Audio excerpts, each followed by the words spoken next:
So first up, huge thank you from me at PlanetMosh for taking the time out of your day for us. Really appreciate it. That's brilliant to be asked. Thank you very much, all you moshers. So Ramblin Man's a pretty random one, middle of Kent country song. So I come over and checked you guys set out earlier. Oh, did you? Okay. Yeah, enjoyed it. It was awesome. It was great. How did you guys find it? Well, I think it was the A2 out of London, and then the. That's how we found it. But you know what? Yes, it was a fantastic thing for myself personally. To get on stage with these guys who are incredible musicians, the absolute best musicians I've ever been on stage with, and it doesn't happen enough, and it's a real treat for me. So for myself, it's there's no arse there. It really, honestly, it really is. It's just a huge buzz for me to go. This is like when my kids ask me, they give me a sort of a thing, and then they go, "Oh, Dad, you're the best dad ever." Dad, can I have a new bike? It's like, what? But the thing is, I don't think Adam even probably thinks I'm serious, but I'm so serious. And I play with some most amazing people, and but to stand with Adam, Pete, Lee, and Darby they're just spectacular. There you go. I mean, he's pretty good as well. Oh yeah. I just wail away and moan. That's all I do. That's all good. I think the festival itself is fantastic. I heard that last year it rained. It rained pretty bad, and it wasn't. It wasn't like any festival when it rains is a nightmare. But this is fantastic. Yeah. This is a fine example of what it's like in England all year round normally. Absolutely. Only. So I was reading up a bit on your background, like individually. I was amazed by what stuff some of you guys have done. It's such a mixture. How did you guys come together? Well, I did a paper round to start with. That was my first job. I worked in a greengrocers for a bit, then a carpet place. I got sacked from there when I was 15, cutting carpet the wrong way. And I was a weird keeper. We wrote an album about it. But yeah, we all worked lots of different things. The whole sort of thing with this band is that Damian and I have worked together a lot over the years. We're very good friends, and we don't see each other enough. And this is a great opportunity to work with other guys that we've worked with other projects, and that we can actually have a band that is our thing, and we just do our thing, and we love it. And Ramblin Man have been great to have us on. Prog have been very supportive, and it's great. Just wish we could do more. Which is hopefully next year we're going to be able to put some sort of proper touring time in. Yeah, I think it's been a very successul year. I think at Ramblin Man this year. I think it always helps when the sun shines. Oh yeah, definitely. So February, you had a new album come out. Can you tell me a little bit about the influence to it and the process and whatnot with it? Hello there, Jerry. How you doing there, buddy? Hello, sir. Jerry will tell you about the new album. Jerry will tell you all about it. Well, it's part of a trilogy. Hey, Jerry. Good to see you. Shit, sorry. We invited you in. Don't you worry, Jerry. Don't you wait. I'll leave you to finish it. I'll grab you guys. Come and have a Okay, chat. all right, good man.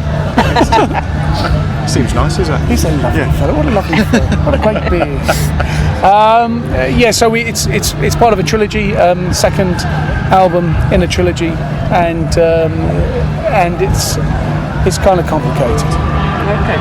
But hopefully it'll all make sense when the next album comes out. Because it's quite funny. I'm going to feel a great sense of loss after the third album. I'll be honest with you.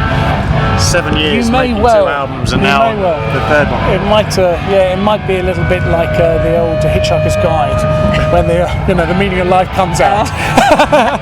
Because I mean it's I don't know. I think it's quite challenging.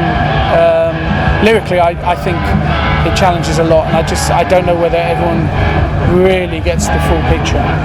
Okay. It's interesting. Well, I look forward to the next part to see the bigger picture. So I read in December you guys are doing some dates in Europe. It's a bit of a contrast from what we got today. Only 4 shows. Again, it's purely down to scheduling. Again, Damian's finishing some stuff, I'm away, and Lee's away as well, and it's kind of, we just have to get in the diaries together. If you put all our diaries in line together, we basically just pick the empty days where we're all off and try and get something together. And that's unfortunately how it's had to work for a while. But we always knew that, and for us, that's what makes it sort of special when we do get together. Oh yeah. Yeah, it's nice. So I saw in 07 you guys did some shows for Aussie opening up and seeing Wembley Arena. What was it like? Well, that was our first real gig, and it was quite. It was an open. It's obviously it's who you know. Yeah. It was Adam. It wasn't like a sort of. It wasn't like we didn't get like 20 Kris packets and you send the tokens off. We get to open. Yeah. We didn't win a competition. No, it was obviously Adam was playing the headliner. So we did the support. We were completely unannounced. No one knew us. We put a quick EP together, as a representation, but no one knew us. And so when we went on stage, we were greeted by an awful lot of Black Label Society fans who showed their respect and gratitude for our playing. Quite physically, yes, which was wonderful, which was great. I always like to come on to booing. Thing is, it didn't start as booing. It started as because they thought it was Black Label Society. I played in Aussie's band for 13 years now, and I've known Zach, played with Zach for many years, and he didn't even know we were opening. It was like I just asked Sharon, and Sharon said, "Well, if you want to, yeah, of course." So it was too late to put anything on posters. It was too late to announce anything. So people just assumed we were Black Label. That's right. And then, of course, when they see an ugly mug like me instead of a beautiful Zach Wilde, they realise, they realise what. But the thing is, it was great because the weirdest thing is I had bottles of piss, we had coins, and I was catching bottles of piss, which I always think is the way to win them over, is by catching left-handed and then drinking it. Throwing the empty bottle back. But the thing is, I do think that if you they're having a good time, they're enjoying themselves, and if you do it, if you take that on board and you have it with the right attitude and right spirit, then I think there's no harm done. Although our drummer he was drumming and he's going, Damian, sort it out, because he's a sitting target, you see. He can't reach up and catch bottles of piss. No, they hit him hard. And so, sort of, with that, there was one case which I caught a coin. We were in, but it was actually when we got to Dublin. We got quite used to this by the time we got to Dublin, and when we got to Dublin, and I caught a 2p pence piece, Bloody cheapskates. And I thought, here we are in Dublin. I'm an Englishman, and obviously there's a Brit there, sending over 2p piece. And so I went out, big smile on my face, and I just looked. I found this guy throwing coins. I said, I'm going to come out and see you. Big smile on my face, and then he disappeared. And I said to, I went down to our security, and I was like, man, that bloke throwing coins. What happened? You didn't chuck him out because it'd be terrible. He got chucked out with the first band on. He wasn't even expecting to see us. And they said, oh no, we told him you were actually going to come out and see him. And he was really quiet. And then so when at the end of the show, I always throw myself into the audience at the end of the show. So I always go into the audience. And it's a way of kind of like sacrificing yourself to the audience. So if we've had a bad show, then they can rip my limbs apart. It's fine. If I have a good show, then hopefully they will put me on their shoulders and take me to the nearest bar.